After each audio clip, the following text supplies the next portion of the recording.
These long dog days of summer, I mean, we just made it through a heat wave. Mama was parched through this heat wave. I was hitting up Dunkin' every single day, and I will continue to probably for the rest of my days, but especially this summer. Dunkin' is helping everyone stay cool this summer with its lineup of refreshers. These drinks are packed with bold, fruity flavors and served ice cold. It's amazing. Dunkin' refreshers are the perfect afternoon pick me up. I like to start my morning with them personally, and then sometimes I go back for a second one because I'm just feeling crazy. They come in a variety of delicious flavors, including fan favorites mango pineapple and strawberry dragon fruit. And then for a limited time, there's black cherry and there's pink pineapple. I'm going to tell you something right now, and it's a bold claim, let me tell you, but I stand behind it. Pink pineapple will change your life. It is so good. It has me feeling like I'm sitting in a pool, resort side, just living, honey. It's so yummy. Try your favorite flavor with green tea, sparkling water, lemonade, or Dunkin's all-new limeade. I haven't tried the limeade yet, but I'm going to. Usually I get my drinks made with green tea and occasionally lemonade, but I do really like the green tea. Or if you don't want to build your own, try one of Dunkin's curated refreshers like the Cherry Lime Ricky or the Ultimate Pink Daydream. The Cherry Lime Ricky, scrumptious. I could drink like 3 of these a day. They're so freaking yummy. Head to Dunkin' today and find your favorite refresher. Dunkin' refreshers contain less than 1% fruit juice. Limited time offer. You know what's really terrifying? That unfinished college degree lurking in the background, just sitting there, waiting for you. That's where Southern New Hampshire University comes in. With flexible online degree programs, there's no commuting, no rigid schedule, and no more excuses. Plus, they have some of the lowest online tuition rates in the U.S. Visit snhu.edu/morbid to learn more before your degree becomes just another story about what could have been. Chilling crime cases are mysterious, but finding coverage shouldn't be. With the State Farm Personal Price Plan, you have options and can personalize your plan to help create an affordable price so you can get back to cracking all of life's bigger cases.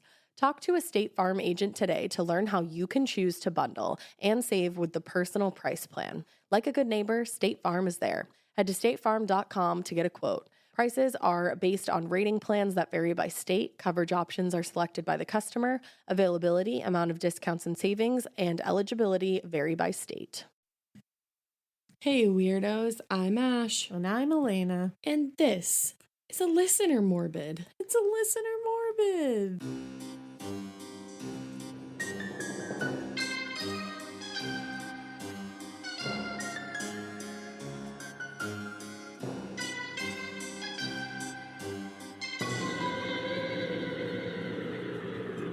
Brought to you, by you, for you, from you. All about you. Like I said last time. I love it. It's all about you, bitches. Guys, these are so fun to do. I wish we could do like 40 of them a week. Wait, can I note that last time we did this, I think I read 3, and they were all sent at the hour of 10, like different minutes, but like 10 p.m. Yeah. And then I have 4 this time that I picked, and I didn't do it on purpose. All of them are at 10. Yeah, I don't know that's like our creepy listener tale. Isn't that weird? Like that keeps happening. Because I was passing her ones, I'm not looking at the time that they were sent. And for some reason, she keeps getting all the ones that are at 10. Because mine aren't at 10. I have one that was at 8:56. It's one's so at bizarre. 4:01, and you're getting all the 10 p.m. ones. It's so it's weird. not like it's like 10 a.m. or like blah, blah, blah. They're all 10 around p.m. 10 p.m. That's really bizarre. It is. I kind of love it. I do too. I think you guys are bringing some like spookiness Maybe like here. something good is going to happen to me at 10 p.m. Maybe. It's only 9:39 right now. We're almost there. It's happening. Maybe the man's I DM just going to DM me back. There you go. Probably not. Well, something good is happening very soon. Oh my God, tell them. Guys. Tell them. Baby Morbid is coming tomorrow. Wait. Which is Monday. What time is your surgery? 10:30. Bitch. Whoa. Bitch. There it is. Whoa. Screw a DM. I'm getting a fucking There it third is. practice child. I'm so stoked. The third practice child is coming for Ash. Guys, I'm so good at practicing because you can give them back. back. It's true. When they're your nieces. She can. I'm like, and she does. I love you a lot, but Mama wants you now. Bye. Mama wants you now. Bye. TT has a nail appointment. I'm so excited for baby Morbid to finally vacate my body. You know what would be good if you came up with a name for her? Yeah, that would be great. Probably. We have some floating idea. in the air. You guys will know as soon as we. I'm going to post a picture tomorrow, and I'm so excited. And also, I just wanted to thank everyone for being such lovely, beautiful, magnificent wildebeests. Everyone kept saying today, like responding to my story of you, and they were like, oh my God, she's so adorable, and she's all belly. Like, she looks amazing. Everybody has made me feel so wonderful, and they've just given me, like, great advice. Everybody was telling me how to try to induce labor because I was, like, totally over it last week. It's so nice. And everybody's just been so sweet and giving me all these well wishes, and I really can't tell you how much I appreciate it. It's like, it gives me all the warm fuzzies. I love you guys so, so, so much. So much. And I'm so excited to be able to share this with all of you. Guys. Like, all of you. Wow. Wow. Shit. We're going to podcast and hold her. Yeah, we'll subconsciously fill her brain with terrible stories. It'll be fine. Suffering. I mean, that's what you did to me. You filled my brain with terrible stories of human suffering. It's true. And I turned out fine. Yeah, look how you turned out. Trash, but fine. It's fine. Everything's fine. You know what else is going to be fucking fine? Our second live show. That's almost sold out. Guys, our second live show is almost sold out. What the actual crap? It's November 19th, 2019 at AS220 Main Stage. Heyo. And if you would like to grab your tickets, there's only like 20 left. So you better go get them, because I don't even think we can add more seats. No, I don't think we can, because it's like fire code and shit. Wow. This is like the movie Coyote Ugly, when she's like, the fire marshal comes in. It's exactly like that. I hope that happens. I'm not going to dance on a table, though. No, I'm not either. That'd be awesome. But way out of character. If you want to buy tickets to the show, go find us on Eventbrite. It's Morbid, a true crime podcast live, or you can go to our Instagram, and I have placed a handy little link to the tickets right in our bio. So go ahead and do that, because we're going to come hang out with you after the show, and it's going to be awesome. And there's going to be all kinds of just shenanigans, so do it. I'm terrified. I'm excited and terrified. Me too. No, I'm so excited. Yeah. It's a mix of terror and excitement. So are these listener stories. Yeah, there's a lot of terror. There's a lot of excitement. A lot of humor. You guys are killing it. Let's start. And please, please, please keep sending them, because we love them so much. Like, this is so fun. Oh, and just so everybody knows, in case you didn't listen to the last one, just when you send the email, make sure that you put listener story in the subject line if possible. Just it makes it easier to pick them out. And if you want us to change any names at all, just tell us that before you get into the story. Yeah, just so we can make sure that we don't accidentally out anybody. And one little quick note about last listener story episode. We told a story from someone named Cheyenne, and it was a spooky tale about a spooky ghostess with crazy eyes, and it spooked us all. The yellow eyes. And we referred to Cheyenne as a female. We just kept saying she, which was girl, rude. Which I don't know why we both assumed that Cheyenne was a girl. I don't really know. Maybe I have no idea, because when I thought about it, I was like, wait a second. Cheyenne Jackson from American Horror Story is a beautiful man. It's true. So I should have thought in my brain that men are named Cheyenne. So just want to tell Cheyenne, we're really sorry that we assumed that you were a girl based on the name Cheyenne, because it doesn't make any sense. But you were super sweet, and you corrected us in like the nicest way, and sent us a picture of the creepy church that was involved in your story. Which was so cool. So thank you for doing that, and we love you, and we're sorry, Cheyenne. So we are going to get into our listener stories. So my first story is titled Big Nope. Hella nope. Hey guys, I would like to start off by saying you both are so freaking awesome, and I love you guys so much. Thank you. Thanks so much. This is from Olivia, by the way. So I love that name. I do too. I just moved out of my home for college, and listening to your podcast has been comforting to me. I know it's fucking weird that stories of murder and torture are comforting, but it's really your banter and the way you tell these stories that really de-stresses me. Aww. Thank you so much. You guys definitely don't need to read all of this, but I wanted to tell you guys how awesome you are. Okay, now it gets weirder. So when I was about 9 or 10, not too long after my family and I had moved into our new house, I made a friend down the street, aka the only other kid even slightly close in age to me. I remember doing that. Yep. His name was Jay, and we became pretty good friends. Jay, my younger brother. I'd say little brother, but he's a foot taller than me. And I always went exploring around the neighborhood. Our parents' rule was that we couldn't cross any streets. Reasonable, I know now. But I was really salty about it back then. But he was all right with it because there was a lot of ground we could cover without, quote, breaking any rules. One day we were feeling real rebellious and decided to cross the street. Oh, shit. To a foresty hill area tucked behind a cul-de-sac. We ventured through the woods and eventually came to a creepy motherfucking shed behind a creepy motherfucking house. I have no idea why, but we all simultaneously agreed that there was a dead body in that shed. Someone who'd been murdered by a serial killer. Oh, good. Obviously. So naturally, we tried to find a way into the shed to find the body. Hell yeah. Yes, Olivia. The door was wedged shut.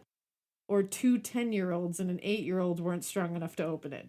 But anyways, so we tried to crack the musty-ass window open a bit to get a little peek inside. And we fucking pried it open like 5 centimeters. Inside it was relatively normal. A bunch of toolboxes and rakes and shovels and an old rusty axe. Ooh, not casual. That one was freaky, but the real goddamn bone-chilling nail-in-the-coffin-assed hoe I love her. was the fucking wrapped blanket on a shelf. Nope. I shit you not. It was the perfect size of a human body. It was soft and cushiony like flesh would be. No. Then some motherfucker screamed, "Hey, what the hell you kids doing?" Like a goddamn 80s movie. No. And he even looked like an old grizzled serial killer, dark flannel shirt and all. I wouldn't have been more surprised if I'd seen him with a shotgun hanging around his back. Oh my god. Naturally, we booked it the fuck out of there. And thank the fucking Lord he didn't chase us. Probably would have shit my pants. But anyways, and naturally, again, we went back the next day to check it out. No. And the fucking shed was fucking gone. The shed was gone? Like it was towed down? Was gone. Wow. Love you guys so much and hope you keep making podcasts until I die. Even if you guys die first, they must keep coming. Oh, honey, we'll podcast from the afterlife. The shed was gone. Wow. Olivia, get out of here. That's a lot to tear down. I wonder if he used the rusty axe. Or he just like put it on a trailer and just hightailed it out of there. Oh, yeah, you can do that. Yeah. That's weird. That's crazy. Wow, that's Whoa. fucked up. Thank you, Olivia. Olivia, you just killed it with that opener. Wow, I'm shook. All right, so Shooketh. There's another one. My wife is an enigma and a badass. Listener story. Love that. Thank you. You know that feeling when you come home late from work and those puppy dog eyes just pierce right through your soul? Or when you're packing for a trip and your cat refuses to leave your suitcase? Yeah, we've all been there. Pet parent guilt is real. And you know what? It's completely normal. That's exactly why Hill's Pet Nutrition exists. They understand that being a pet parent means being human, with all of our imperfections and daily juggling acts. Hill's science-led nutrition helps you give more love than humanly possible. Whether it's those long work days or trying to balance attention between multiple pets, Hill's Pet Nutrition gets it. They've created science-based nutrition that supports your pet's lifelong health so you can feel confident even when life gets hectic. Because you're only human, there's Hill's. Science does more. Ready to let go of the guilt? Find the right food at hillspet.com/podcast. That's hillspet.com/podcast. Every good detective needs a partner to support them on important cases. Think of a State Farm agent like your sidekick, there to help you along the way in your search for coverage. State Farm can help you choose the coverage you need, whether it's for your home, car, boat, or even RV. With so many options, it's nice knowing you have help finding what fits for you so you can get back to solving all of life's bigger cases. Go to statefarm.com or use the award-winning app to connect with a local agent and get a quote. Like a good neighbor, State Farm is there. Hey, Ash and Alaina, I love your podcast. I just moved to Chicago a couple months ago and needed something to do on my daily commute to work. I stumbled onto your podcast and have been hooked ever since. Your sense of humor and witty banter remind me of me and my sister, who lives super far away in Nashville and who I don't get to see often. So listening to you guys makes me feel all warm and fuzzy, or gross and creepy. It's a wild ride. It's a truly wild ride. So here's my story. It's going to start sweet and sad, and then slam you right into creepy as fuck, so hang on to your butts. Love that for us. I'm hanging on. My wife and I just got married a week before we moved here to Chicago, but we have been together for several years. So years ago, shortly after we moved in together, her stepfather passed away from lung cancer. Oh, I'm sorry. Aww. She called him Fuzzy, I guess, God. Because she was really little and started calling him that because of his big bushy beard. I love that. My heart is palpitating. Oh my God, Fuzzy. I love that. I know. Oh. He wasn't her biological father, but he raised her and her sisters, and he considered my wife to be his daughter and loved them all equally. Oh, I'm crying. Fuzzy. I'm not crying, you are. At one point, he even demanded a paternity test to make sure she wasn't his. Oh my God, he's like, I know, I want you to be my daughter. He's like, you are my child. Oh my God. Oh my God, Fuzzy. Fuzzy. Fuzzy. Fuzzy Wuzzy. Needless to say, they were close. My wife was heartbroken when Fuzzy passed. He was the only father she'd ever had since her biological dad is a literal garbage person. As I said, we had just recently moved in together, so we were still unpacking and trying to put our home together. My wife had a large framed photo of Fuzzy in the attic, one of those amazing glamour shots that people did in the 80s. Yes. Amazing. And she planned on hanging it up in the living room. To be specific, she wanted to remove a framed poster we had previously hung up on the wall and replace it with this photo of Fuzzy. Remember that, it's important. Fuzzy's funeral was the first one I had ever been to. It was pretty normal and a lovely service, so I will skip ahead to that night. When we got home, my wife and I were talking about Fuzzy. I could tell she was feeling uneasy, and I just assumed she was reeling from the emotional burden of losing her father. I mentioned it might be nice for her to talk to him, to close her eyes and say something just between the two of them about how she's feeling. She agreed, and she closed her eyes and said something along the lines of how sad she was to have lost him. She hopes he's happy and no longer in pain wherever he is. She said afterwards that during that moment she felt deeply comforted, like she could feel him sitting there with her. I should mention very quickly that I, and many others, believe my wife is a very sophisticated empath. She can infer things about anyone and any situation just from a feeling or a vibe that somebody's giving off. Now, I am a very skeptic person, but I have seen with my own eyes my wife walking past a person and just knowing that they were grieving or in love or hiding something. And she's always right. Damn, that's cool. That's really cool. That's really cool. She has had to train herself to block herself off emotionally because she is an emotional sponge and picks up emotions from people and feels them just as deeply. Crowded places exhaust her because of this, and she often gets the feeling she's not alone. Know what I mean? Yes.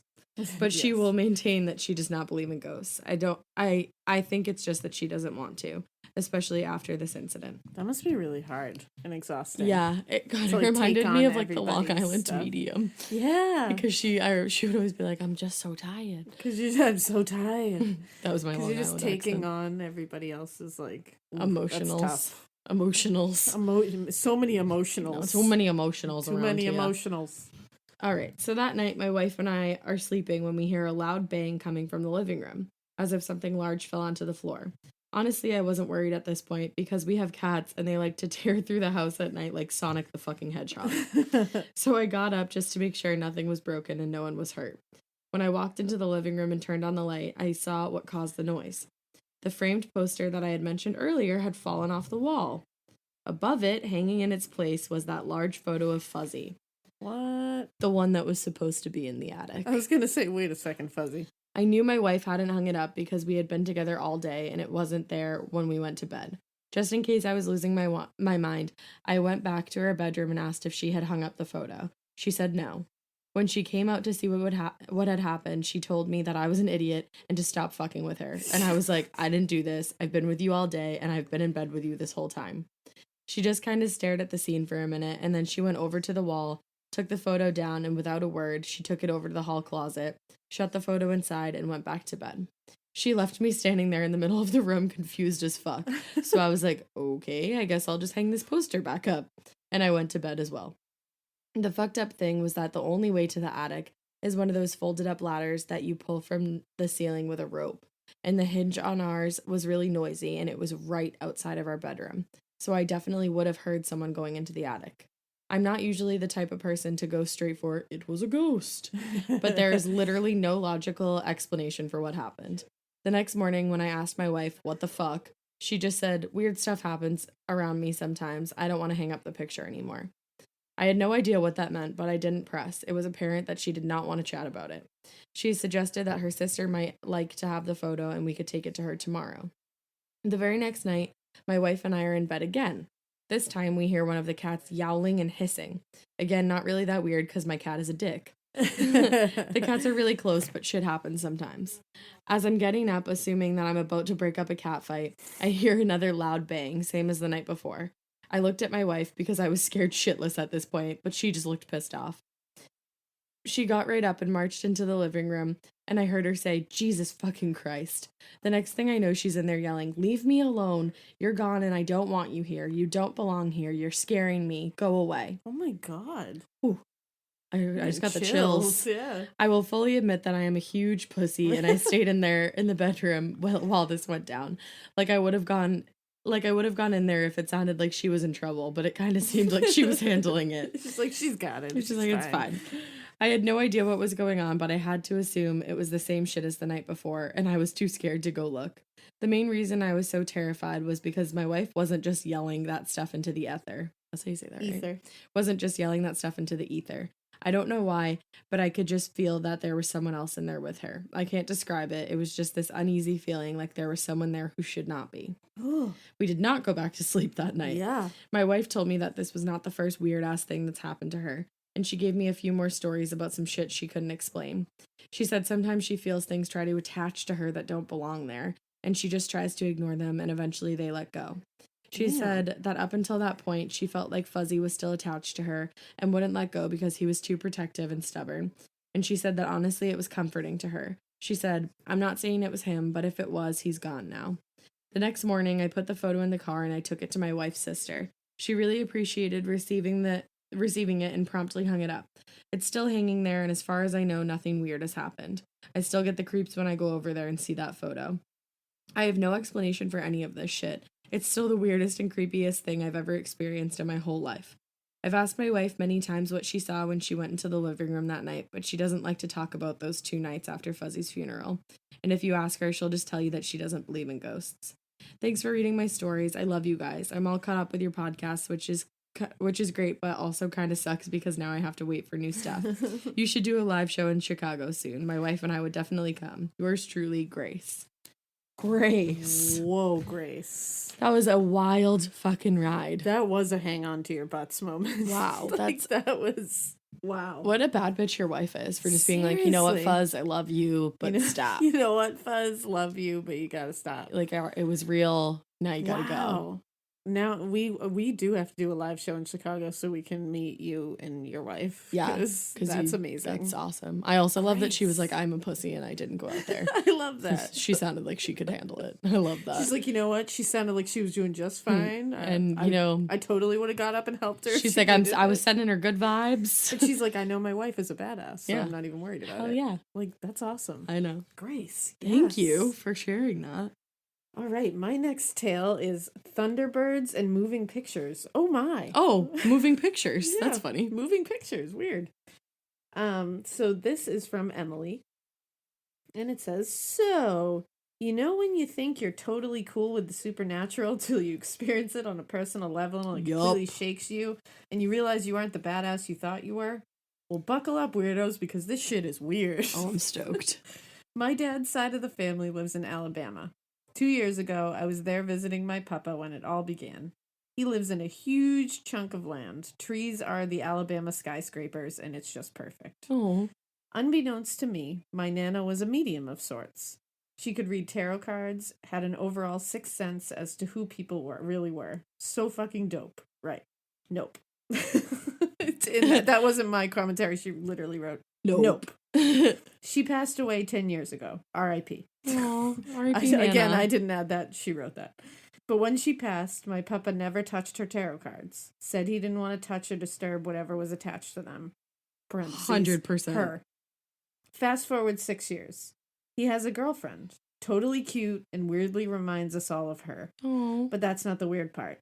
She, like him, is very organized, and my Nana was very OCD about cleanliness. Since they've been together, things have happened around the house. Cabinets being opened in the middle of the night, her old Thunderbird turning on and blasting one of her favorite classics with no way to turn it off. But the car isn't actually on, y'all. Nope. It is not on. Nope. Trying to turn the car over and start it won't work. They have to wait till the song is over. Then it just quits. Like it was never on at all. That's so fucking bizarre. Fucked. She's like, you like this song? Yeah, she's like, because you're going to listen to the whole damn thing. They are telling me all of this, and I'm like, well, I don't doubt it. She was a powerful woman when she was alive. Why wouldn't she be after she passed? Well, then they tell me that one of the 125 pictures they have on this 3-tier stand moves. I said, which one? It's me. Totally me. What? Picture of me alone in a field when I tried to model. Ha. Oh, the good old days. So yeah, the picture moves left, right, and backwards. They said they will go and adjust it, but hours later, I'm back facing a totally different direction. That's so weird. I don't know what that means. Maybe she's trying to tell me where I should be going. I don't know. But that shit fucked me up because I'm so much like her. I'm sure on the day I get to ask her, she'll just say she was, quote, just fucking with us. Haha, so yeah, keep it weird, but don't keep it so weird that your Nana is contacting you through moving pictures from the grave/dust because she was cremated. Can't wait for the next episode. Amazing. XOXO, much love from Texas, Emily. Wow, that is insane. That one's awesome. If like someday when I die, I'm gonna mess with everybody. Oh yeah, like you got that's it. exciting. That's all. That's all that. That's the whole fun of it. Yeah, that's the only fucking light at the end of the tunnel. That's the only fucking fun there is to that. So you gotta do it. Yeah, that shit got dark. Let's move on. Well, let's move on to aliens and Xanaxes. Let's do it. Hi, love your podcast. This all took place when I was 15-ish, somewhere around 2007, the era of pink iPod Nanos and T-Mobile Sidekicks. Yes, Fuck queen. Yeah. My parents owned a plot of land around 3 acres long and only about half an acre wide. Our house was at the very back of the property, and my aunt lived at the very front. It was a very rural area. Several of our neighbors owned a horse or two. Kentucky is a very weird place. It's probably the only place where impoverished rednecks and foreign royalty both own horses and don't bat an eye at people riding them on the side of the road. Life is always tricky in high school. Mine was a clusterfuck. I'm not saying any of this for sympathy or whatever. I'm happy now. But it's important to understand just how done I was with the whole situation that night. Girl, I feel you. I was staying with my aunt because my parents were being abusive. I'm sorry. Aww. However, said aunt was a drug addict. One of her favorite stories to tell me was how she stayed up 36 hours on cocaine to read the Satanic Bible. Whoa. Cool. That's a night. She had 2 kids and an asshole boyfriend that was in jail most of the time I stayed there. Sounds awesome. He was not incarcerated at the time that this happened. He and my aunt were always high on Xanaxes and or Oxycontin. They had really annoying bursts of energy before randomly passing out. Several times on toilets. Amazing. Or on the toilet, sorry. We were all watching a movie one night. My aunt passed out in her favorite chair when I saw a light shine in the window. At first, I didn't pay it any attention. I thought maybe the neighbor wanted to check on her horse or something. You know. But it started moving weird, very fast and jerky motions. I didn't want to wake my aunt or her boyfriend and have to deal with them in their intoxicated state, but I am a proud Slytherin and value self-preservation. Same, girl. If anyone was going to be murdered, it was not going to be me. I finally managed to get my aunt up. There is no other word for her face except bewildered. It was obvious she was trying to decide if she was just really, really high, or if there was actually a strange light moving unnaturally fast through the neighbors' sheds and houses. She woke her boyfriend up, and we all stared out the window, all chorusing, "What the fuck?" For once, we all reached the same conclusion. It had crossed my mind, of course, but I thought I was being paranoid, or perhaps in denial. The adults couldn't think of anything else it could be. Indeed, the only logical explanation for a bright, unnaturally fast light darting around the neighborhood was aliens. Indeed, the only one. It is. I was pissed. I worked so hard in school. I worked so hard to make good choices, to get through all the bullshit I had to deal with. And now I was going to get killed or abducted by fucking aliens. Life was not fair. It's not, man. My aunt's boyfriend, while a despicable human being, is not a coward. He put on his boots, stuffed his gun in his waistband, and went outside. Damn. My aunt and I waited with bated breath. We both kept looking towards my cousin room. What could we do against aliens? She was high as a kite, and I was skinny as a beanpole. Finally, my aunt's boyfriend came back in. He kept shaking and rubbing his head and muttering under his breath. He wouldn't even look at us until he got his boots off. He stared at us for a minute, shook his head again, and said it was a dog. The neighbor's dog had got a flashlight, managed to turn it on, and ran laps around the houses and sheds at 1 or 2 in the morning. My aunt and her boyfriend went into their room to snort a comforting pill. I, still furious, retreated to my cousin's bedroom and crawled into my bed. Absolutely fucking done with high school. Absolutely done with drug addicts and aliens and high school. There are quite a few tales from that time. My little cousin and her imaginary friend with a knife. Holy shit. The boyfriend's niece that fell through the ceiling in front of cops while robbing a discount grocery store. The movie rental owner that sold pills out of his office and passed out at his desk. What? It was a fun time. None of it makes me laugh at how pissed I was at the aliens, though. Love, Mikie. Mikie, girl. Sis. Wow. That is just... That was legitimate. Wow. Wow. I just love that the first instinct was like, I have made good choices. I have done all of this stuff, and now I'm going to get abducted by fucking aliens. That's just so rude. Like, Wow. if that had happened to her, I would have been pissed for her, too. This is amazing. That's so funny. Ooh. All right, so my next tale is from Madison, and it's called Walking in the Dark. Ooh, spook. Hey, y'all. I love you both so much and binge out on your episodes all the time. Don't listen to those buttheads that write bad reviews. We won't. We won't. We love you. My story for the listener stuff might be long because I ramble no matter what mood I'm in every second of the day. So Girl. I'll try. Same. I'll try and cut down on the unimportant details. I have lived in the same house my entire life, and I live in a town where my family settled in a good 7 generations ago. Damn. My mom has always told me and my sisters growing up that we have spirits that live in our house, but they are just our ancestors or my mom's dead friends. Fun, right? Awesome. Yeah, cool. Actually, my mom always says that too. The spirits. Yeah. She's always like, they're good spirits. Ma told me the other day that she woke up and there was someone standing next to her. Cool. And I was like, can you tell them not to come in my room? Thanks. Please do that. But we are also a huge family that is huge into horror movies, especially the true ones about people being possessed. Every Friday night from the 6th grade up, my friends knew to come over our house to watch a scary movie, have a Coke, sick. And a popcorn, then my parents will take you home after. Love that. That's majestic. Hell I love yeah. that. Well, the summer right after I graduated high school, I was working as a CNA at a nursing home, and I had to work early and late hours. One morning, a few days after my birthday, it was 4 a.m. and I was eating breakfast. Ooh, that's early. No thanks. A bundle of balloons all of a sudden got caught in a fan that I didn't turn on, and they all popped. Nope. Damn. My parents came running out of their room, and my sister's tablet, that she had gotten taken away because she was a turd, was playing Bob's Burgers Hell after yeah. being dead and hidden for a week. Then the meter on the piano started ticking really fast. Super crazy, right? Well, it gets worse, so buckle in, grab your socks, underwear, butt, anything loose.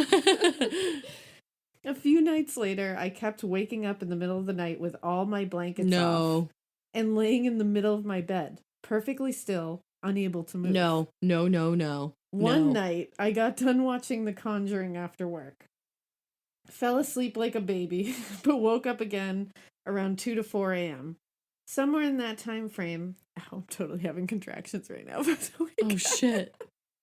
Okay, I'm good. Somewhere in that time frame, but I woke up again to all my blankets being off...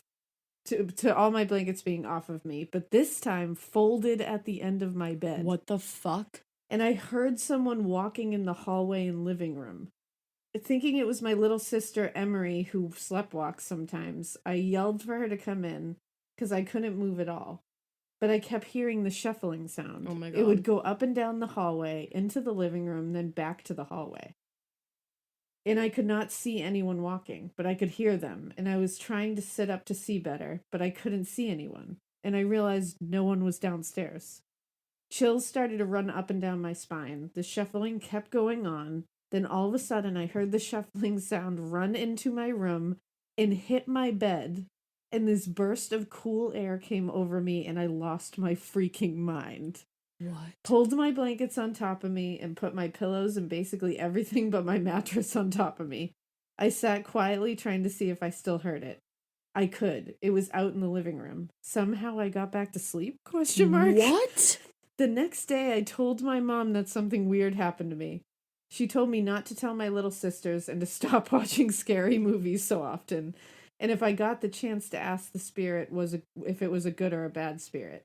But either way, to tell it to go away. So I did. I knew it wasn't a bad spirit, but I did not like what was happening to me, and I told it to leave, and I've never had anything like that happen ever again. XOXO, Mad Dog. Parentheses, me and my friends made a rap band in the 8th grade, and that was my stage name. Hell yes, Mad Dog. What the fuck? Oh, I didn't like that. I mean, I loved it, but I didn't. That was a lot. Oh, I don't like that they were perfectly folded. That added like a weird creepiness. Yeah. And I just don't like the shuffling. I don't like the not being able to move. No, don't like that because that's sleep paralysis shit. And I also don't like the burst of cool air or any part of that story. Don't like any of it. Yeah. Except for how you told it. Yeah, you told told it amazingly. I love it. And I love that your family's so rad and you just sit and watch horror movies and eat popcorn. And I like that you made up a rap name. I love it. All right, well, this one Alaina handed to me and was like, you need to read this because of the title, which is Listener Story, My Real Life That's So Raven Moment. Yup. I fucking love That's So Raven. Hi, ladies. First of all, I love your show. You ladies helped to inspire my wife and I to start our own podcast. Oh my God. It's called the Ghoul Friends Podcast. We're going to have to check that out. Dude, I was listening to that podcast the other day. Were you really? That's crazy. That's a great podcast. I haven't heard it yet. Sick. Oh, shit. Cool. So keep up the great work. My mom's family has always been sensitive to the other side. My mom can often tell when I'm about to call. Not that hard to predict because I don't know how to function as an adult, lol. Same. But she did once call me after I'd been involved in a car accident without being told. She said she got a sinking feeling at work and needed to talk to me. The point is, we've always been subject to weird shit. Do you need a minute? No, I'm good. Okay. Alaina's literally just like moving around and being like, yeah, I'm just like contracting over here. Don't worry about it. It's free birth control. My own psychic moment occurred when I had a dream about my grandmother who passed 1 year prior. I cried in the dream because I had missed her so much, and she held my hands and told me that even though her body was no longer alive, she was very much with us. Oh my God, I'm going to cry. I know. She then leaned forward and whispered something to me. Can't remember what the exact words were. I woke up and immediately shook my wife awake. I told her my grandfather would die on Thanksgiving. Ooh, whoa. Full bod chills. Yeah. Keep in mind this dream occurred in October 2018. Fast forward to Thanksgiving and my wife gets a call from my mother. We live in Massachusetts. Hey, yo. Yeah. I knew they lived in Massachusetts because I listened to their podcast. Oh my God. So funny. I'm going to listen to it. A good podcast. And my family is from South Carolina. Rad as fuck. I want to go there so badly. So we were spending the day in Mass with my father-in-law. My wife went pale while she was on the phone and told me that my grandfather had a massive stroke and was in the ICU. Keep in mind he was in his 90s, but overall was in good health. Suffice to say, Thanksgiving took a heavy turn and we spent the rest of the day by the phone. Oh, I'm sorry. I know. My grandfather passed at 11 p.m. on Thanksgiving. Aww. The last thing, oh my God. You know how much I love love. I'm going to fucking cry. Oh no, this is going to get me because I'm hormonal. Oh, fuck. The last thing he said was my grandmother's name and took his last breath with a huge smile. Oh my God. No, this is like some Notebook type shit. Guys. Oh my God. My grandmother was not about to let anyone else take him to the other side. She was 100% that bitch. Clearly, she couldn't wait to see him. They were married 72 years. Jesus. Honey, what is their secret? Oh my God. Love. I've been married like 7 years. Oh my God. And remind me every day that love is truly the strongest force in this world. I'm alone. Oh my God. They are like, wow. Oh God. I love your grandparents. I feel like I'm watching The Notebook. Seriously. I later found out that I wasn't the only one who had the dream. Whoa. Whoa. The oldest member of each family reported okay, that's wild. I'm getting all the goosey bumps. Reported having similar dreams, and each ended with the knowledge that my grandfather would die on Thanksgiving. Whoa. I think my grandmother was preparing us from the other side. Holy shit, all the chills. Oh my God. I've not had a dream like this since, but it's nice to know that there's always a way to be reached from the other side if truly needed, and that my life and that is my real life That's So Raven moment.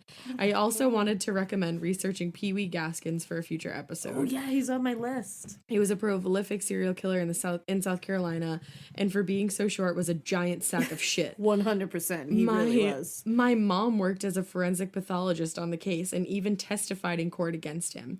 He once threatened to kill her in court if he ever got released, but homeboy got the electric chair. Bye, bitch. That's right, bye, bitch. Waving hand emoji. Hope you enjoyed this and keep doing what you do. Celeste. Oh, I love the name Celeste. Shit. Also, your mom is a bad bitch. All the people in your family are bad bitches. Against Pee Wee Gaskins, like, holy shit. Wow, that one was wild. Whoa. And you took me on, like, a really chaotic turn because it was spooky, but also I fucking love. Guys. The last thing he said such a good was one. her grandma's name. And a big smile. Smiled. Oh my God, I keep seeing it in my brain. That's how everyone should go. Yeah. Like that way. Yeah. Just saying somebody, like the person you love the most name and just smiling and knowing you're going to see them. So when I die, I'm just going to go, Lizzo. And smile. And then I'll go to the other side. As 100% that bitch. There you go. It all tied together. It did. It really did. And also, go listen to Ghoul Friends because they're a really good podcast. I'm actually going to. I'm excited to. They're awesome. Whew. All right. Well, my last one is called Spring Musical Murder Suicide Shit Show. One more time? Spring Musical Murder Suicide Shit Show. Wowza. And it's from Emma. Hey, Emma. This one's like, because I skimmed this one and it's pretty heavy. Okay. But it's one that's like a really good one. I felt like it was a good one. Am I gonna cry? I feel like I'm like really emotional right now. It's an emotional night. You got me in my feels. All right, so it starts, what up, you silly true crime ladies and babies and pets? Yeah, there's a lot of us, huh? I love that. There's a lot of us. Boy, do I have a tale for you. This took place in 2016. I love your show. I just got my hairstyling license, so I think that it's fate. I found your podcast. What's up, fellas? Oh my God, I love her. Okay, so I'm just going to jump right in for you all. In my 6th grade science class, I met one of my bros, Liv. Yes. Her brother was just as nerdy and quirky as my brother during that same time, 9th grade for him. One day after school, I went to her house to hang out before going to Skate City. There I met 6 or 7 different people.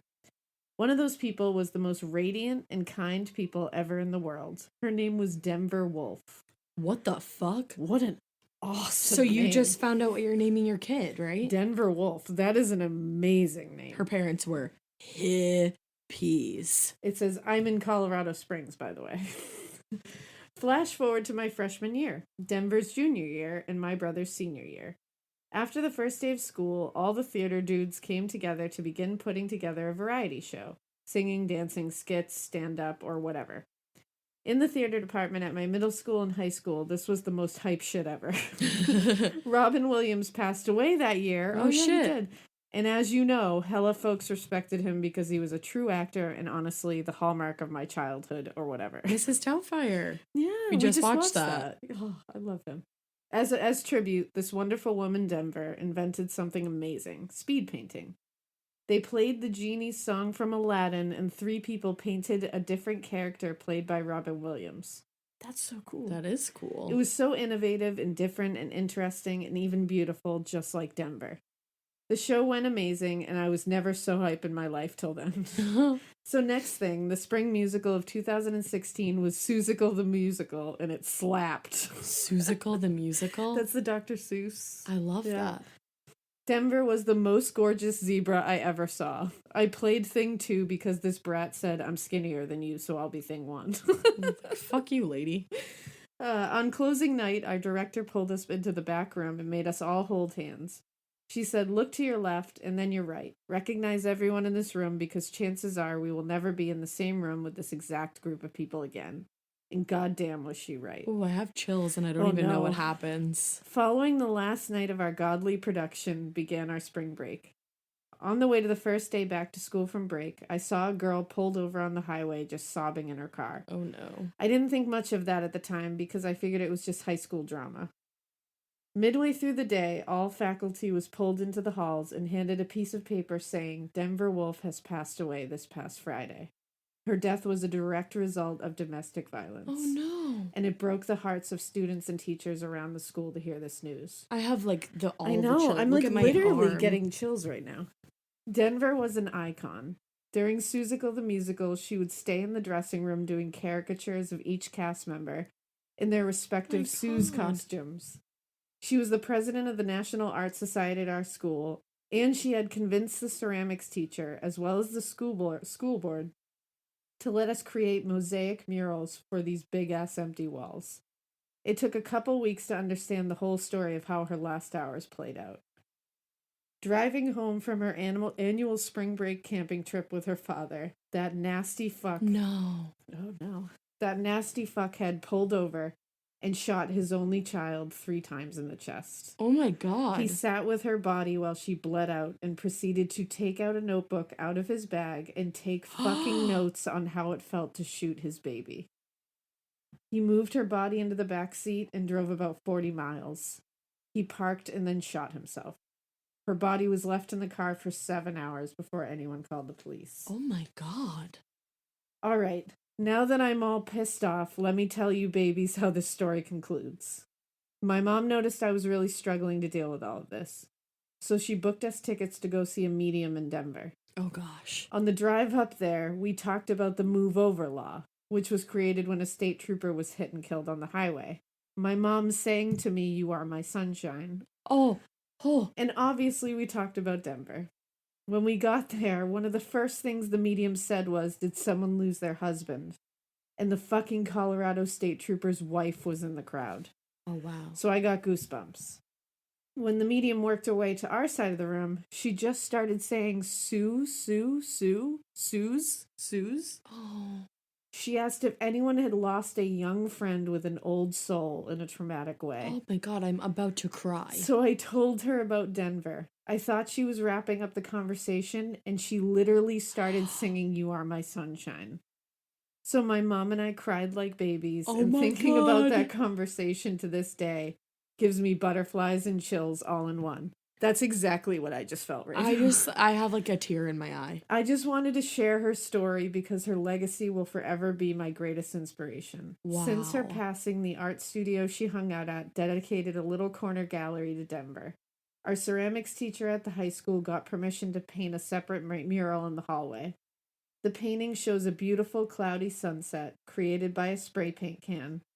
The can reads, "In loving memory of Denver Wolf. Let the sky be your canvas." I'm crying. Right? I'm literally crying. Ash is literally crying. Oh my God. We have continued the speed painting tradition as well as adding a new mosaic mural to the exterior of the building annually. I love her and I miss her, and I just want the world to be aware of such an incredible presence that was taken from this world too soon and in such a fucking fucked up way. P.S. I love your podcast, and I want to be as funky as you guys when I grow up. I'm not that funky right now. I'm sad. Emma, that was like the most beautiful thing I've ever heard, and the most horrifying thing I've ever heard. First of all, I'm crying on the fucking podcast. You're literally right crying. Now. Ash has tears literally rolling down her face. And I am just feeling so many chills and so many things. That was like a beautiful story. Wow, R.I.P. Denver Wolf. Wow, she sounded amazing. She sounded like an amazing person. Wow. That really touched me. I just cried on our fucking podcast. You did. I'll see myself out That's now. That's the first time. Shit. That's the first cry on the podcast. I'm so Emma. embarrassed. And you did it. I once cried at a Coldplay concert. That's awesome. At my friend Lindsay, who will literally, we make like playlists for parties and stuff like that, and sometimes Lindsay sneaks Fix You into them just to fuck with me. Yeah, that song will get you. Oh my God, R.I.P. Denver Wolf. R.I.P. Denver Wolf. You sound like a badass. Yeah, seriously. And that girl's a badass, too. That girl's a badass. You're already for sending funky. that in. So you know what, Emma? Fucking good on you for keeping her memory alive. She was a really good storyteller, too. She was. That, like, wow. Wow. Oh, man. All right. Wow. We're going to end on something less, like, heavy. This fucker broke in, made a sandwich, and then tried to kill my family. There you go. Cool. Less heavy. I need like a minute. Whew. Hey, Ash and Alaina, love the listener stories and wanted to share this crazy shit that happened to my family a while back. Sorry if it's long, but context is a bitch, right? It truly is. Context. We live in Toronto, Canada, and at the time we were in an apartment building. Also, my dad is Jamaican and grew up having to fight people and dead animals with machetes and isn't scared of anything. Damn. That was a great context. That really was. Thank you. My brother, myself, and my parents were sitting down watching TV together on a lazy Saturday afternoon when I heard someone lean on our front door and start turning our doorknob. Ooh. My dad ordered us to hide in the kitchen while he grabbed a large kitchen knife and checked the peephole. "Who the fuck are you?" my dad barked. "I'm here to kill your entire family," says the guy leaning on the door. My dad says, "Yeah, fucking bet." Wow. It makes my mom take us to their room and lock the door. Wow. My dad, what the fuck, opens the door, sees this guy has a pair of scissors, kicks him in the chest, and slams the door shut. Damn. What the fuck? The man gets angry and paces the hallway. This is an apartment building. Our neighbor Sarah, 50 years old, apartment is in front of ours and frequently leaves her door open. So he tries their door. He tries the doorknob and hers is open. 2 months before this incident, my dad had put 6 locks on our door. Good on him. My mom called it overkill, but my dad said, "You never know." Anyway, Perp goes in and Sarah's in the shower, home alone. My dad realizes Sarah's alone and asks my mom if he should help her. He waits a few minutes and hears Sarah scream.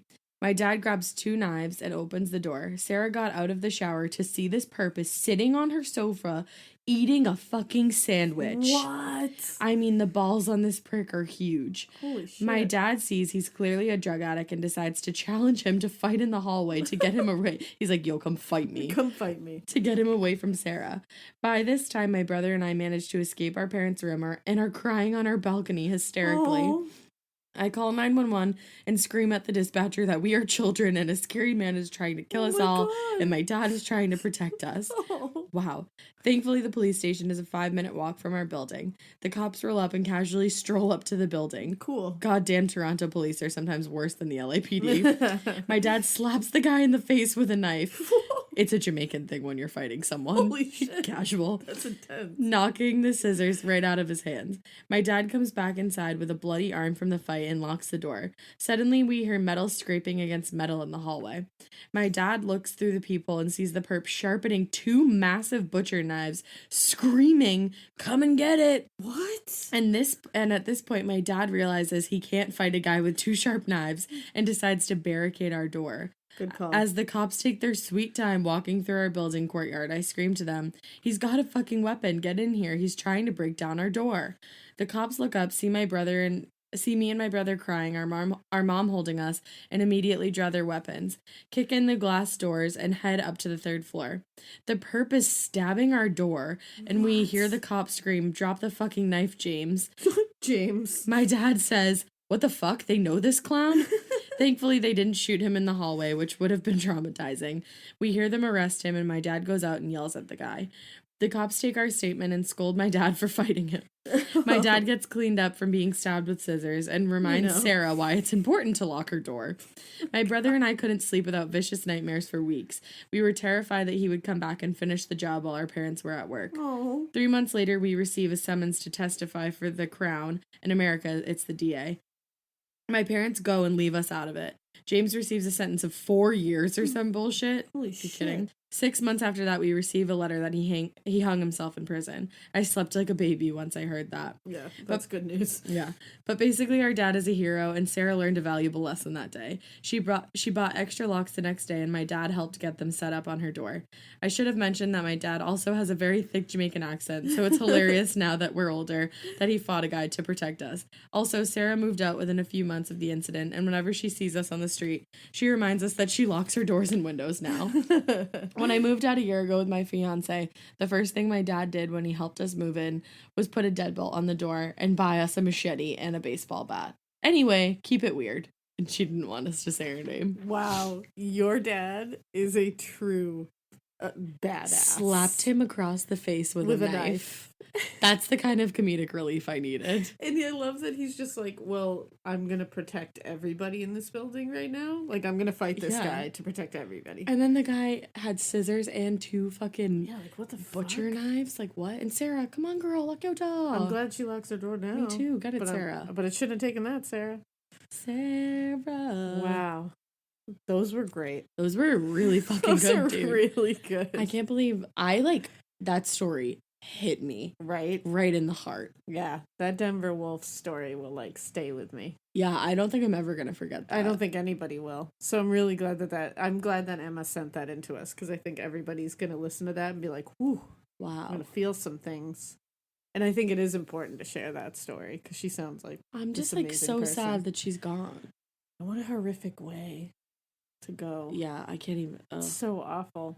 Guys, thank you so much for sending in your listener stories and keep doing it. Keep doing it, because we love telling them. It's so fun. These are really fun episodes to do. Guys, Alaina's gonna have a fucking baby tomorrow. Yay! This has been a fun podcast. It's like the night before Christmas. It really is, and I've had contractions during it, so that's fun. We get the coolest fucking Christmas gift tomorrow. We really do. In September. Hours. Months early. And 9919 is such a cool birthday. That is a great birthday. I hope she's born at a cool time. I hope so too. Probably 10:30. Well, this has been so much fun.